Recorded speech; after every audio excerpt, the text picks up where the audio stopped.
Right, so as much as we will find it funny, discus is the one event that can and you will find harder and will experience more problems. When you're doing discus, what can we do to make it safer? For anyone that's not sure what I mean by that, in the sense of it being harder, you'll have children that throw it that way. You'll have children that when they come like here, let go there. You'll have children that completely don't let go and come all the way over here. There's a million things the children will do wrong, okay? Very, very easily. It's not their fault. It doesn't mean they're being silly. It doesn't mean they're not listening. It's very easy to make a mistake. What can we do within our setup to make it safer? Okay, so we can spread the groups out sideways and backwards. So if you know today I'm doing discus with both groups, I'm going to deliberately make these gaps bigger and make the line from where you're waiting to here longer. Does that make sense? Superb. We won't, because I trust you, okay? What's another thing I could do? So I've deliberately made it everything more spaced out. What else could I do as far as when they come up to throw?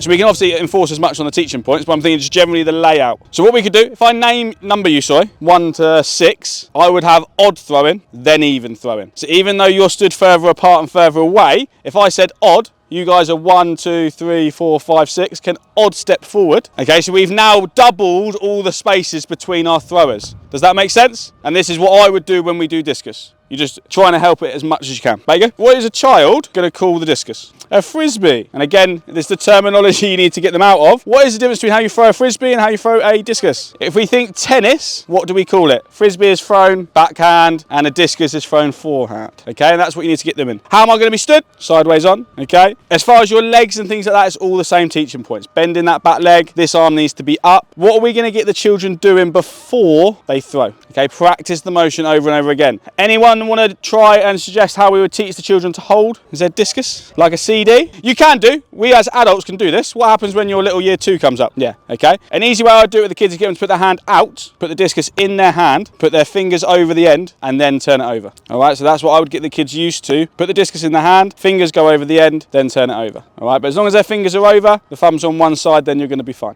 From here, you would get them practicing how they're going to throw it. The difference is you've obviously got to follow the whole movement through. So am I going to come just sideways like so? What am I going to do differently? What's wrong with this? On the end? Good. Okay, you've got to go from low to high. Okay, we could just drill the children and say low to high, low to high, low to high. Is it important they understand why we're doing low to high? Why are we doing low to high? To get height on the discus and to go further. How can we ensure the children understand why it's going to do that? Did you say teaching physics? Okay, just ask them what happens if you do the opposite. What happens if I go high to low? It's going to hit the ground. Okay, low to high. So you want to get them going from their knee, bend their knee, up to their hand. And when are they going to release? We're going to give them a reference point. When are they going to release? 2 o'clock. We're not on cricket anymore.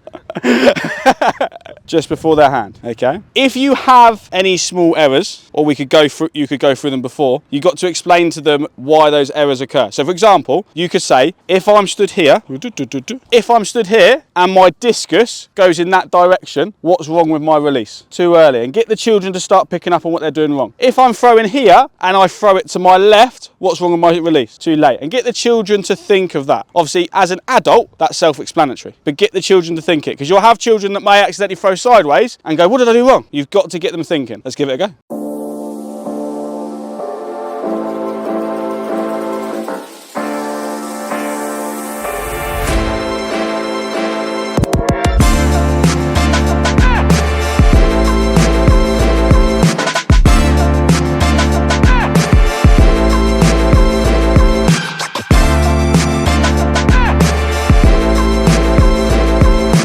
Right guys, it's not real quick. So when the children are throwing, just to confirm, you are wanting the discus to come out the back of your hand. Okay, so as you throw, you're wanting the discus to come out the back of your hand. As you saw, some of your discuses flew like this. Is that a positive or a negative? A negative, obviously, it's the wind is going to stop it. Okay, you've got to try and get that spin to keep your discus flying in the air nice and flat. Obviously, that's probably only something you'll work on in year 5 and 6, but it's looking at that release and making sure it is smooth and you've got the angle. If you throw it with like not from out the back, then you're going to get your discus throwing like this and then it won't fly as far. Same as always, is it where it lands or where it goes to? Lands. We'll have one more go each.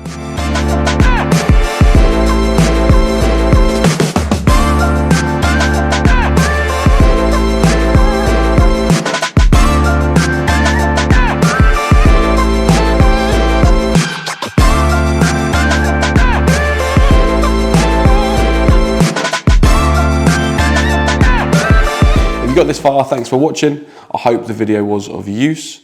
If you want to keep up to date, we're going to be posting lots on our YouTube channel moving forward, so make sure you subscribe. All of our socials will be down in the description below. And if there's anything specifically you want to see in the coaching sector, please put it in the comments and we'll be sure to make a video.